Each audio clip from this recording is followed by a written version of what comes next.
بسم الله الرحمن الرحيم الحمد لله ولي الصالحين والعاقبة للمتقين ولا عدوان إلا على الظالمين وصلى الله وسلم وبارك على سيدنا ونبينا محمد وعلى آله الطيبين الطاهرين وصحابته البررة الكرام ومن تبعهم بإحسان إلى يوم الدين وبعد السلام عليكم ورحمة الله وبركاته.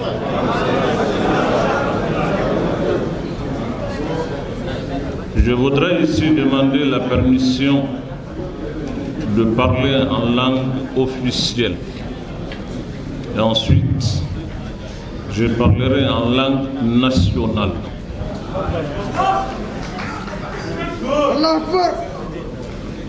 Après avoir remercié le Tout-Puissant Subhanahu et demandé que sa grâce et salutations soient sur le prince des envoyés, Muhammad alayhi salatu wassalam, sa noble famille, ses compagnons, je vous salue. Je vous salue. Je salue toute l'assistance ici présente et saluer mes frères qui sont venus d'ailleurs, mais qui sont venus chez eux. Je suis très ému. C'est dans la salle qu'on s'est rencontrés. On ne s'est jamais vu. C'est dans cette salle qu'on s'est rencontrés. Je suis très heureux et très ému. Je me réjouis de ces distinctions, mais je vais vous surprendre parce que je ne suis pas fier. Heureux, ému, mais pas fier. Non. Je ne suis pas fier et je ne peux pas l'être. Pendant que le pays pour lequel je suis nominé, au nom duquel on m'offre de distinction, traverse cette situation.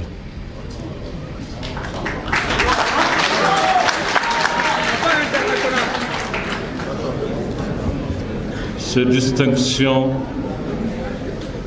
en 2020, il y en a eu beaucoup, par la grâce de Dieu. Le Forum Libre, j'ai été sur les terres saintes où nous avons été honorés par la grâce de Dieu. Et aujourd'hui, nous sommes là. Mais tout cela est dédié à ce brave peuple du Mali, à cette jeunesse combattante. C'est pour eux la distinction. C'est eux, en réalité, qui méritent d'être magnifiés.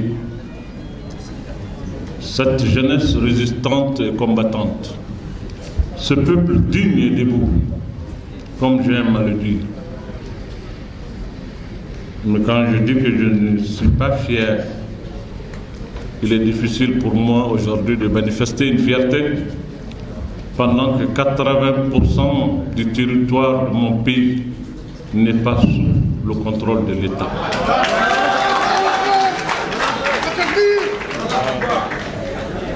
Je ne peux pas être fier quand dans mon pays les questions de souveraineté nationale sont discutées dans les salons de chancellerie étrangère.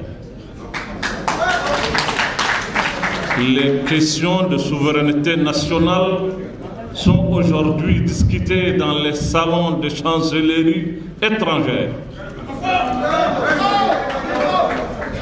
Je ne peux pas être fier. Non. Tant que cette situation perdure, je ne peux pas être fier. Non. Mais je me réjouis de ce qui a été fait. Je pense aujourd'hui, ce qui a été fait avant et aujourd'hui m'interpelle. nous interpelle. Aujourd'hui, il reste beaucoup à faire. C'est aujourd'hui que les Maliens doivent se serrer les coudes. C'est aujourd'hui que nous devrons taire nos rancœurs pour un Mali debout. Un Mali debout. C'est un terme que j'aime utiliser. Un Mali debout. Un Mali fort, parce que c'est une grande nation. Un grand peuple qui a bâti beaucoup de civilisations, empires, royaumes, etc. Ce n'est pas des incantations comme ça, c'est un rappel de l'histoire. Ça veut dire que cette histoire nous interpelle, nous, Maliens. Que nous pouvons trébucher, mais ne jamais accepter de tomber pour ne pas pouvoir même se relever. Nous ne devrons pas accepter ça. Encore une fois, je dis toutes ces distinctions sont dédiées à cette jeunesse martyre. Cette jeunesse qui a versé le sang pour le Mali. De l'indépendance à nos jours, ces différentes révolutions successives que d'aucuns pensent pouvoir récupérer et orienter.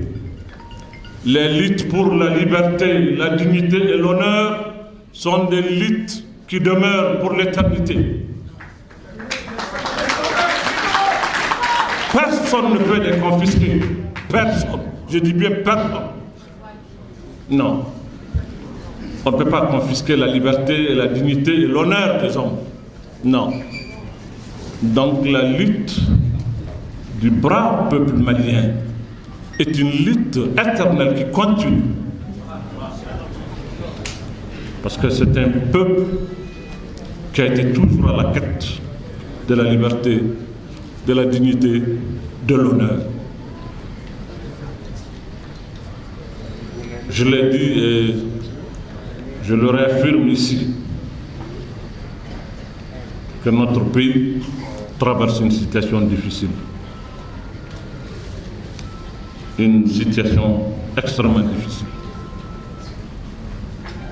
qui mérite aujourd'hui qu'on fait un examen de conscience. Je l'ai dit, qu'on terre nos rancœurs, voire nos haines, les uns envers les autres, pour ne voir que le Mali. Aujourd'hui, on veut nous imposer des situations que nous ne devrons pas accepter. Autant, cette jeunesse ne doit pas se laisser manipuler par qui que ce soit pour accepter d'aller vers des situations sans lendemain. D'aucuns veulent nous imposer leur vision de la religion. On ne nous impose pas une religion. La religion est un choix.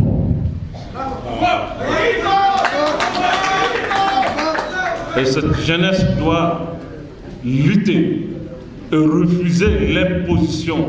Autant nous refusons qu'on nous impose la religion, autant nous devrons refuser qu'on nous impose des visions qui ne sont pas les nôtres.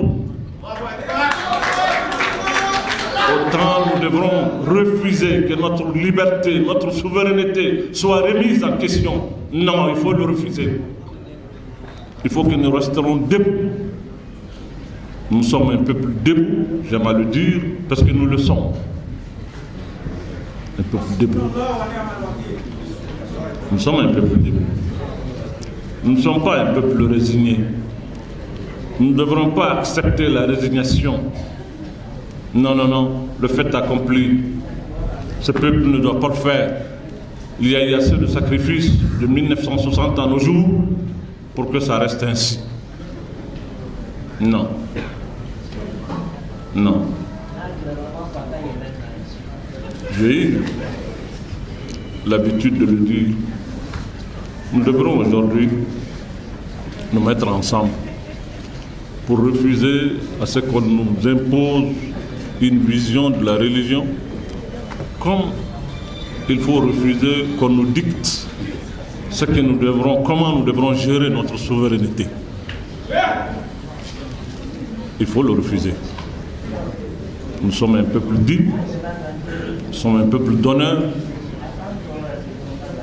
nous sommes des gens aussi qui réfléchissent. Nous travaillons la raison. Nous sommes dans une époque aujourd'hui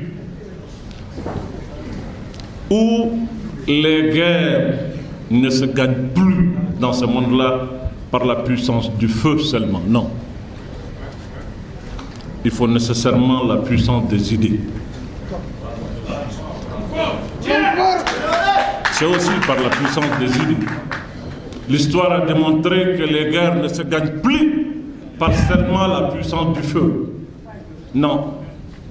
L'histoire nous a montré ça il n'y a pas longtemps, et je le dirai, quoi que l'on dise ou qu'on veuille dire, me qualifier comme ils veulent, c'est une réalité. Le pays le plus pauvre de la planète, c'est l'Afghanistan. Les deux grandes puissances mondiales, l'URSS a fait 10 ans avec 100 000 hommes. Ils sont sortis sur la pointe du pied. Ils n'ont pas pu gagner la guerre. La plus grande puissance mondiale, c'est il y a 20 ans aujourd'hui, jour pour jour, ils sont obligés aujourd'hui de s'asseoir autour d'une table pour négocier et trouver un compromis politique avec les talibans. Alors, cela veut dire quoi? Nous sommes à une époque aujourd'hui où ce n'est pas la puissance du feu seulement qui peut gagner, mais c'est la puissance aussi des idées.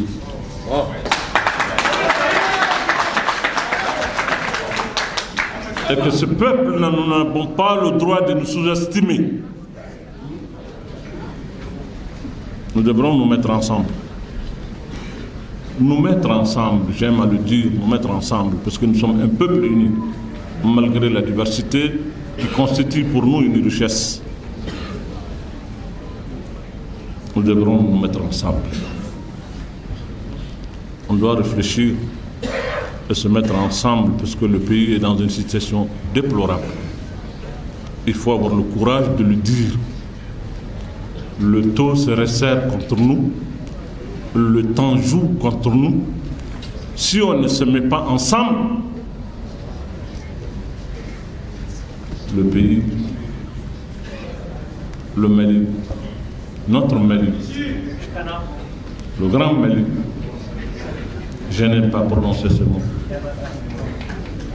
Que Dieu nous en garde. Non. Je n'aime pas voir le Mali disparaître. Je ne peux pas voir le Mali disparaître. Je préfère moi disparaître que de voir, assister à ce Mali-là disparaître. Non. Jamais. Jamais. Jamais.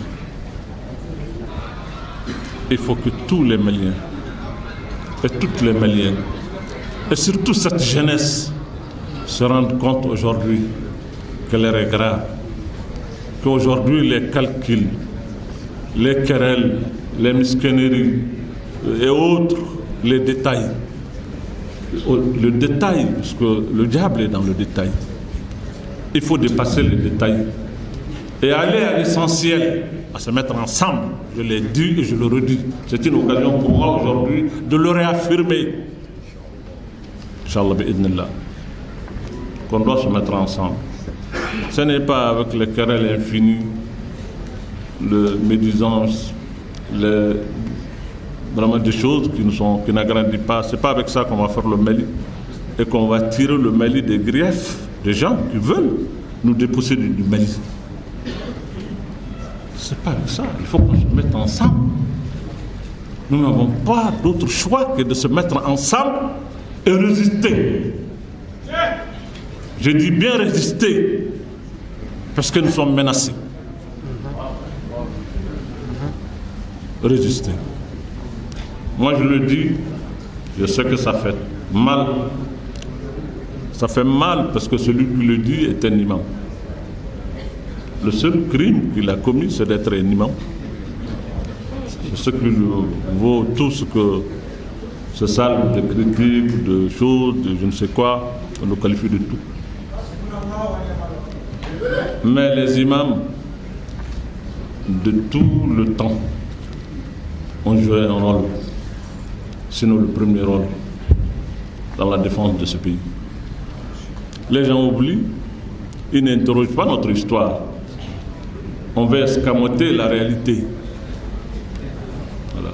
Ces grands résistants, ils sont qui en Afrique occidentale? Il faut les énumérer. Vous allez trouver à la tête du liste des grands imams. L'imam Samori Touré, El Hadj Oumar Fouti, Cheikh Ahmed Bamba, Alpha Yahya Diallo, Mohamed Lamine Dramé, et récemment, Cheikh Ahmed Himahullah Sharif. Ashraf al-Shurafa.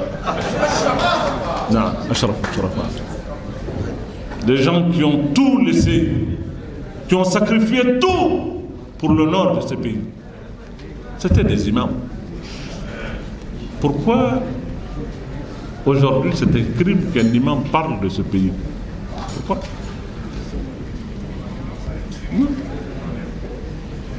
Je ne vois pas pourquoi.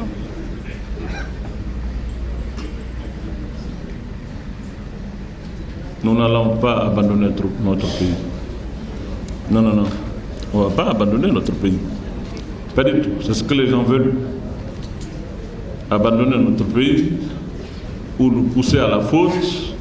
Non. Nous allons résister. Encaisser. Mais déterminés. Déterminés. Inch'Allah. Inch'Allah.